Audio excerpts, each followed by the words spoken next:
Bismillahirrahmanirrahim. Assalamualaikum warahmatullahi wabarakatuh. Di sini saya Rahmadona Safitri sebagai salah satu anggota penelitian yang diketuai oleh Ibu Dr. Lise Asnur, SPD, MPD, dengan judul penelitian pengembangan layanan Digital Smart Laboratorium dengan fitur Resource Planning untuk meningkatkan efisiensi operasional praktik mata kuliah pengetahuan tata boga.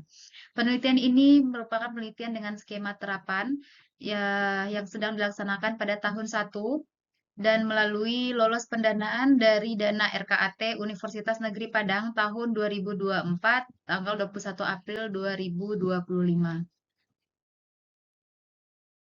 Latar belakang dan rumusan permasalahan yang diangkat untuk melakukan penelitian ini, di mana adanya tantangan efisiensi di pendidikan khususnya kuliner itu terkait dengan pemborosan bahan.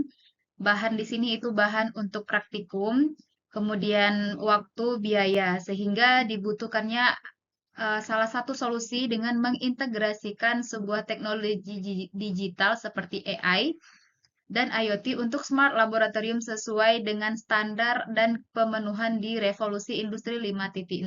Sehingga dapat diringkas rumusan dari permasalahan di penelitian ini itu mengidentifikasi kebutuhan dari pengguna, di mana pengguna ini nanti adalah dosen, mahasiswa, dan teknisi.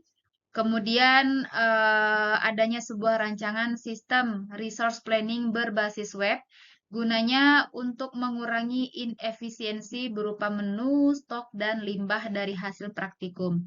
Sehingga ini bisa berkontribusi untuk meningkatkan kompetensi mahasiswa.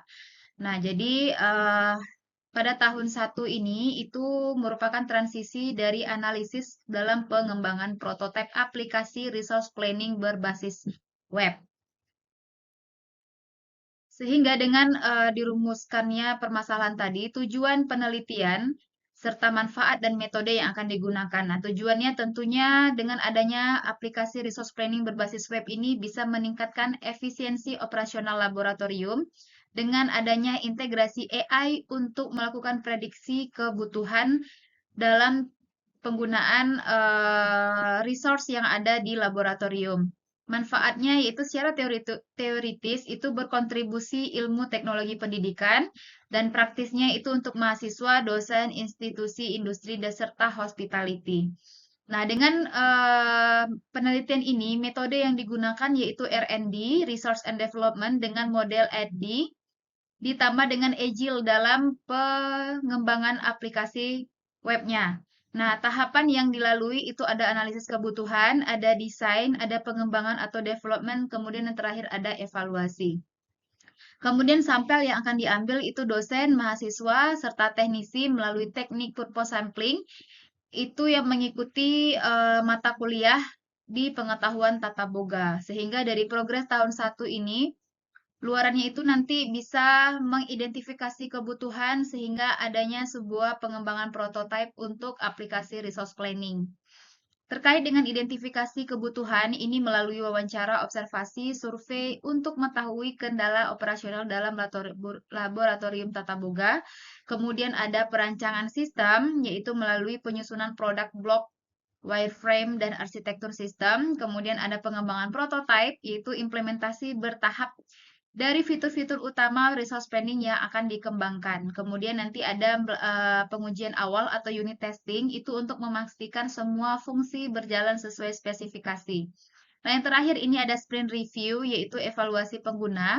Nah, di sini nanti akan ada pengumpulan feedback dari dosen dan mahasiswa yang melakukan uji coba dari sistem ini. Kemudian nanti ada penyempurnaan fitur, kemudian nanti ada uji coba lapangan.